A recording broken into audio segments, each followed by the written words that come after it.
Olá, muito boa noite para você. Seja bem-vindo a mais uma edição do nosso Jornal do Ônibus, com as principais notícias do mundo rodoviário para você. O juiz Marcelo Estábio de Carvalho Ranum, da Primeira Vara de Falências e Recuperações Judiciais do Tribunal de Justiça de São Paulo, determinou a aplicação de uma multa de R$ 100 mil contra a Suzantur, por ato atentatório à dignidade da justiça, no caso envolvendo as operações da aviação Itapemirim. A decisão ocorre no âmbito do processo da falência do grupo, cujas linhas interestaduais foram inicialmente arrendadas para a Suzantur. Segundo o magistrado, tem adotado manobras jurídicas repetitivas e protelatórias para impedir a transferência da malha de operações para a aviação Águia Branca, do Espírito Santo, conforme determinado pela Justiça e confirmado pelo Superior Tribunal de Justiça.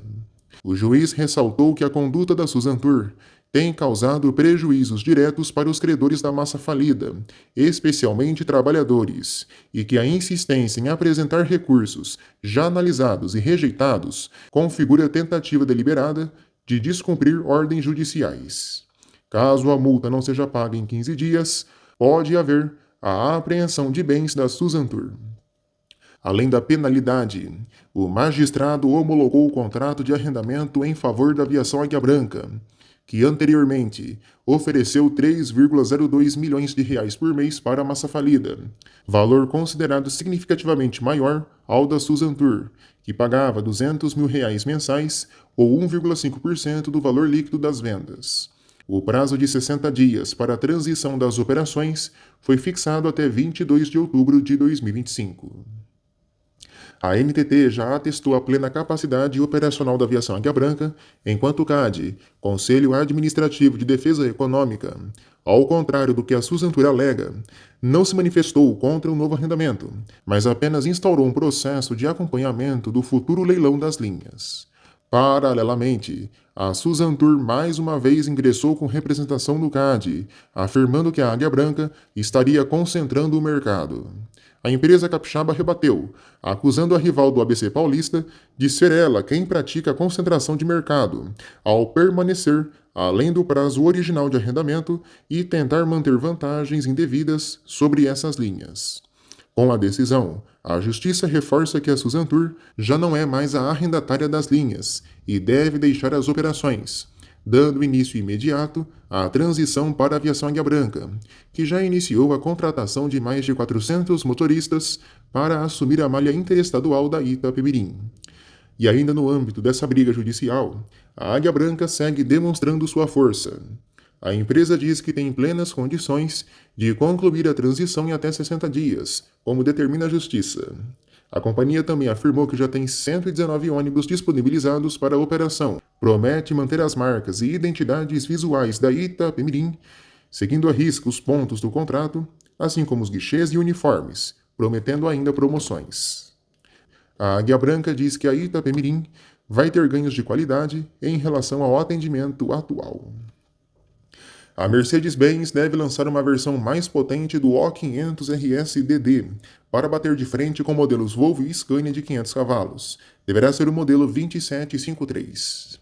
A Expresso São José de Tramandaí, no Rio Grande do Sul, recebeu uma autorização da NTT para incluir 12 novos trechos na linha Tramandaí-Foz do Iguaçu, interligando cidades dos estados do Rio Grande do Sul, Santa Catarina e Paraná, como Curitiba, Cascavel e Florianópolis. A decisão foi concedida em caráter subjúdice, após rejeição das impugnações dos concorrentes. Mais uma empresa de ônibus deixou de operar na Bahia. A Gerba suspendeu as operações da Marte Transportes, a última remanescente do grupo Falcão Real. A Marte acumulava sérios problemas administrativos e financeiros, e suas operações foram assumidas pela Entra. Pegando todo mundo de surpresa, a Penha iniciou a repintura de mais carros que eram da frota do Expresso Maringá. 6533 e 6534 foram repintados, agora com o padrão da empresa de Curitiba.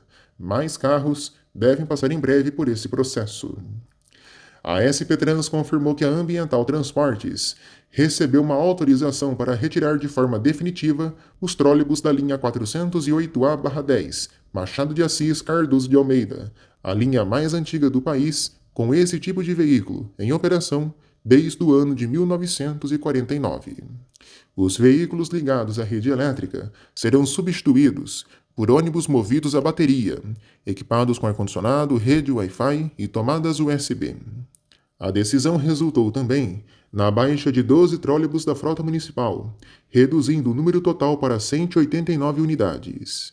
Quanto aos ônibus elétricos a bateria, a cidade conta agora com 705 coletivos.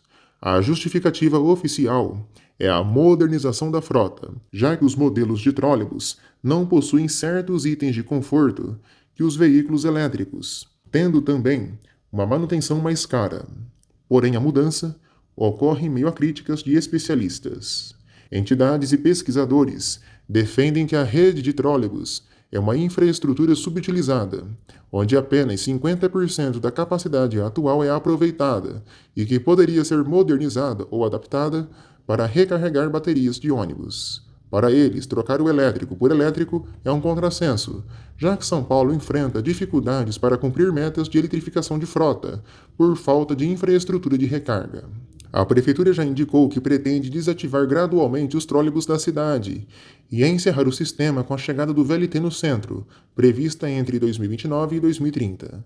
Porém, estudos como o da Respira São Paulo e especialistas internacionais defendem a convivência entre os modais e apresentam alternativas, como o e-Trol, veículo que combina a rede aérea com as baterias, sendo mais barato e flexível, já adotado em vários países e que será futuramente utilizado no BRT do ABC Paulista. Movimentos que são ligados à mobilidade urbana e ao patrimônio histórico de São Paulo pedem o tombamento da linha 408A/10 ou da própria rede de trólebus, como forma de preservar sua importância histórica e ambiental. A fabricante Caio venceu a concorrência para fornecer 29 ônibus do modelo piso baixo de carroceria Millennium 5 ao Aeroporto Internacional de Guarulhos. Inicialmente, o edital previa 18 veículos, mas o lote foi ampliado. Os chassis serão fornecidos pela Mercedes-Benz, do modelo Walk Antuzu 1928/59 Euro 6, que reduzem até 75% as emissões de poluentes e gera menos ruídos. Os veículos contam com ar-condicionado individual, tomadas USB, preparação para a rede Wi-Fi, monitores de TV e vidros com proteção ultravioleta. Na parte mecânica, oferecem suspensão pneumática, freio motor, ABS, ASR e retarder. Com 12,3 metros de comprimento, eles foram projetados para facilitar manobras nos terminais aeroportuários. Além de sua liderança no mercado urbano, a Caio reforça sua presença no segmento de transporte interno em aeroportos.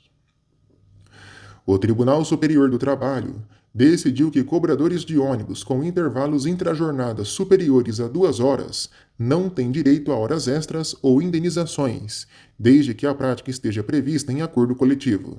O caso envolveu um ex-funcionário da Aviação Garcia, de Londrina, aqui no Paraná, que alegava abusos e pediu pagamento adicional. De forma unânime, a primeira turma confirmou decisões anteriores e entendeu que a norma coletiva é válida, pois está amparada no artigo 71 da CLT. O relator, ministro Hugo Carlos Schwerman, destacou que a ampliação dos intervalos não pode comprometer a saúde e a segurança, mas considerou que não houve abusos no caso concreto. A decisão pode servir de referência para outras ações semelhantes no futuro. A Justiça condenou a Prefeitura de Londrina e a empresa responsável pelo transporte escolar da cidade a pagar R$10.000 a uma família de uma aluna de 5 anos esquecida dentro de um ônibus em maio do ano passado. A decisão assinada pela juíza Gabriela Aranda reconheceu que a criança sofreu angústia e desespero, além de risco à integridade física e emocional. Segundo os pais, a menina ficou trancada por cerca de 4 horas dentro do veículo, sendo resgatada por um guarda municipal. Já a prefeitura afirma que o tempo foi inferior a 30 minutos e recorreu da condenação. A família relata que a filha desenvolveu medo do transporte escolar e passou a fazer acompanhamento psicológico, tendo graves crises por histórico de asma e bronquite. O valor pode ser corrigido com juros e atualização monetária. A Prefeitura de Angra dos Reis, no Rio de Janeiro, realizou uma fiscalização na frota de ônibus urbanos com foco na acessibilidade e segurança. A ação ocorreu na Praça do Porto, região central, e avaliou principalmente os elevadores de acesso para pessoas com deficiência, que não apresentaram falhas. Segundo o superintendente de mobilidade urbana, Marcelo Araújo, a iniciativa reforça o compromisso do município com um transporte mais inclusivo em parceria com o Conselho Municipal da Pessoa com Deficiência. Veja a seguir no Jornal do Ônibus as notícias que estão em manchete no mundo rodoviário. Voltamos em instantes.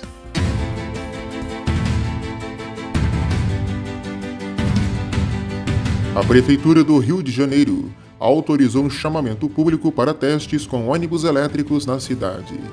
Em Minas, Pedro Leopoldo abriu uma consulta pública para mudanças no transporte coletivo. Em São Paulo, a Justiça atendeu um recurso feito pela Prefeitura de Guarulhos, que mantém a atual padronização do sistema de transporte da cidade, implementada neste ano e que foi alvo de críticas por ter viés político por parte do prefeito eleito.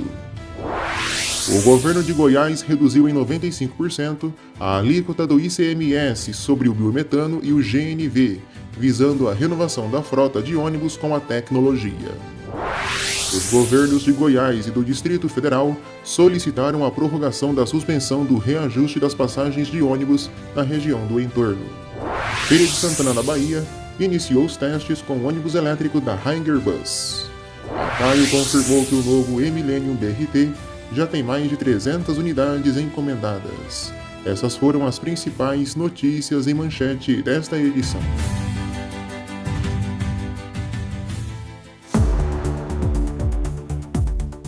Agora as ocorrências. O Detro multou um ônibus da aviação Jurema por falha na campainha do cadeirante. A ação faz parte da campanha Não Finja que Não Me Viu, Ceda o Lugar, que já impactou 9.000 pessoas no estado do Rio e promove respeito a assentos preferenciais e a manutenção correta dos coletivos para bem atender essas pessoas. Em Nova Friburgo, um ônibus da FAOL bateu contra uma moto e deixou o motociclista gravemente ferido. O rapaz foi socorrido e levado ao pronto atendimento da cidade. Na capital, um ônibus da linha 731 foi usado como barricada no bairro Senador Câmara, bloqueando a estrada do Taquaral. Outras linhas de ônibus da região foram afetadas. O CORE e a Polícia Militar atuaram na ocorrência. 7 escolas municipais suspenderam as aulas. 9 ônibus da aviação pavunense foram destruídos por um incêndio na garagem do bairro Anchieta. Bombeiros evitaram a propagação do fogo. Felizmente, somente danos materiais. Em São Caetano do Sul, no ABC Paulista, um carro avançou o sinal e bateu contra um ônibus, que derrubou em seguida um poste na Avenida Goiás. 3 pessoas ficaram feridas. O motorista que dirigia o carro, embriagado, foi preso e também acusado de agressão à família. Na capital, um articulado da aviação Grajaú, que operava a linha 695Y/10, metrô Vila Mariana, terminal Parelheiros, bateu contra uma loja no bairro de Parelheiros. Ninguém ficou ferido. Um ônibus articulado pegou fogo na estação Vilarinho, em Belo Horizonte, Minas Gerais. Passageiros conseguiram sair a tempo do coletivo sem ferimentos. No Paraná, um ônibus da Londres Sul que operava a linha 803, que liga o Terminal Central ao Terminal Vivi Xavier, atingiu 7 carros na Avenida Inglaterra, em Londrina. O motorista do ônibus relatou mal súbito. Ninguém ficou ferido. Em Cascavel, um ônibus elétrico bateu contra um carro. 3 passageiras ficaram feridas, com ferimentos de moderados a graves. Em Fazenda Rio Grande, um homem foi preso por ter furtado um ônibus no terminal urbano da cidade. O motivo? Ele queria tomar uma breja no bar e achou conveniente roubar o coletivo. Na Bahia, o fogo destruiu 5 ônibus escolares da Prefeitura de Santo Estevão. As causas ainda são desconhecidas.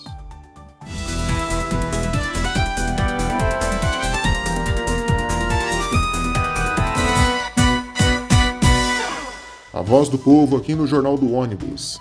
Seguem chegando aqui para o canal reclamações sobre a Rota Transportes na Bahia. Desta vez, um ônibus foi flagrado andando de lado pela rodovia. O caso foi registrado na BA 262. A população cobra uma fiscalização mais severa por parte da Agerba contra a empresa, onde situações como essa põem em risco a vida de condutores e de passageiros. O povo no Rio também está na bronca com a Transportes Campo Grande. A diferenciada, mais uma vez, foi flagrada com um ônibus literalmente caindo aos pedaços pelas ruas da cidade.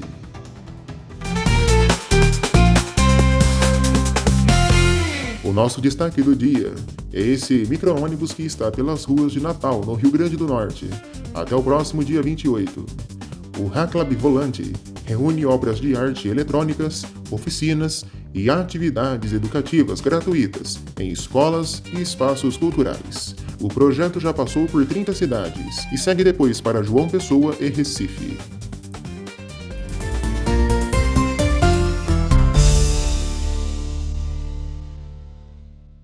Bora pro nosso sim ou não de hoje. Você está confiante na Águia Branca assumindo as operações da Suzantur nas linhas da Itapemirim? Sim ou não? Fale aqui nos comentários e responda a nossa enquete na aba Comunidade. E assim nós terminamos mais esta edição do Jornal do Ônibus. Obrigado a todos pela companhia e pela audiência. Curta, comente e compartilhe nossos vídeos. Não é inscrito ainda, se inscreva e, claro, ative as notificações. E já encerrando essa edição, eu quero até pedir desculpas para vocês pela grande ausência de vídeos aqui no canal nos últimos meses. Não é nem mais semanas, né? Nem dias, já é meses, né? A minha vida ela anda meio corrida, a gente tem tido bastante coisa para realizar e acaba que a produção de vídeos fica em segundo plano. Mas, como sempre, assim que possível, eu sempre tento trazer para vocês algumas informações, alguns conteúdos voltados ao mundo rodoviário. O intuito, pessoal, é trazer daqui para frente, pelo menos, de ter o Jornal do Ônibus de pelo menos 1 a 3 edições por semana. Depende da carga de notícias, depende da quantidade de informações e depende também da minha disponibilidade e do meu tempo. Quanto às renovações de frotas, a gente tem tido um intervalo maior porque o mercado não está tão aquecido. As renovações estão mais fracas nesse meio de ano. Então assim, a cada 15 ou 20 dias, a gente vai estar trazendo para vocês as renovações de frotas. Quando o mercado voltar a ficar aquecido, aí sim, é semanalmente, como vocês já estão acostumados aqui em nosso canal, beleza? E também, pelo menos uma vez por mês, o Próxima Parada Repórter, com alguma reportagem especial, algum tema legal pra gente falar aqui no nosso canal, beleza? E assim a gente vai tocando o barco, né, na medida do possível, né? Espero contar com a companhia de todos vocês. Aos pouquinhos a gente vai organizando as coisas por aqui, mas assim, né, aquele compromisso que a gente tá acostumado se mantém, né? Quando dá, a gente traz aqui pra vocês um apanhado geral das notícias, das informações do mundo rodoviário. Obrigado a todos pela companhia de sempre. Uma boa noite e até a próxima. A gente se vê.